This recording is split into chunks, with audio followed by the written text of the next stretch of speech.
So why do I say that there is no such thing as a gender identity? This term has gotten really popular in the last few years. It's something that we ask people all the time. We ask them their pronouns so that we can figure out what identity they are. We are asking people about, we're asking school children what their identity is. We ask it, they ask you at the airport, what is your identity, rather than asking you about your sex. And I want to talk about this term. I find it really sexist. I find it really regressive. I find it really problematic. And ultimately, I find it incoherent and meaningless. It's based on stereotypes. It's based on things that I critique. And I do not agree that we should all be walking around taking this term as a given, as if it is something that we all have. I do not have one. I reject this term. I do not have one. So let's go to the source though. Okay, so let's look at the, I have right here, this is the DSM-5 TR, which is the newest version of the DSM, which is ultimately the American Psychological Association's, I guess it's their clinical sort of Bible. It's what everyone uses. School counselors use this, therapists use this, social workers use this. It's used in the medical industry whenever we have to diagnose someone with a mental, emotional, psychological issue. We turn to this book, and this book is, it's used in legal cases. It's used all the time. So this is kind of the gold standard. So let's look at how the DSM defines this term, gender identity, shall we? Okay. Gender identity is a category of social identity and refers to an individual's identification as a male, female, some other category in between, i.e. gender fluid, or a category other than male or female, i.e. gender neutral. Okay, so first of all, no. Again, I always am coming from the perspective of embodiment. My embodiment as a female is my physical circumstances. It is an unchangeable physical circumstances. I will be experiencing these circumstances. I've experienced it from birth. I will experience this circumstance until death. It is not an identification.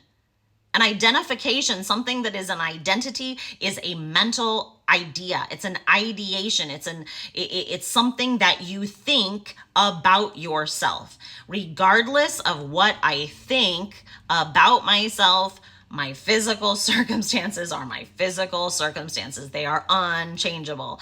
I once got into this argument with a mom who had a daughter who was saying that she was transmasc. And the mother rightly was trying to protect her daughter in this conversation. So I give her grace in that. But I wanted to make it clear that her daughter's physical circumstances are her physical circumstances. And she says to me, very frustrated, it sounds like what you're saying is that when it comes to bodies, we get what we get and we don't get upset. And I was like, yeah, that's what I'm saying. I'm saying your body is your body. And you can get upset, but your circumstances are not changing. So I disagree with the fact that being male or female is an idea when it is a factual physical circumstance that is unchanging. It is unchangeable.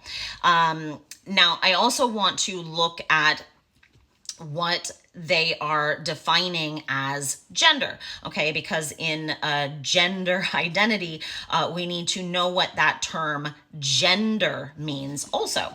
Okay, so here is how they are defining gender. Gender is used to denote the public sociocultural lived role as boy, girl, man, woman, or other gender. So they are saying that being a boy, girl, man, or woman is a public role. No, no. My embodiment is not a a role. It's not a public role. It's not a social cultural role. It's my physical circumstances. And I reject the notion that I share a public role with the rest of women. No, there are nearly 4 billion women on the planet.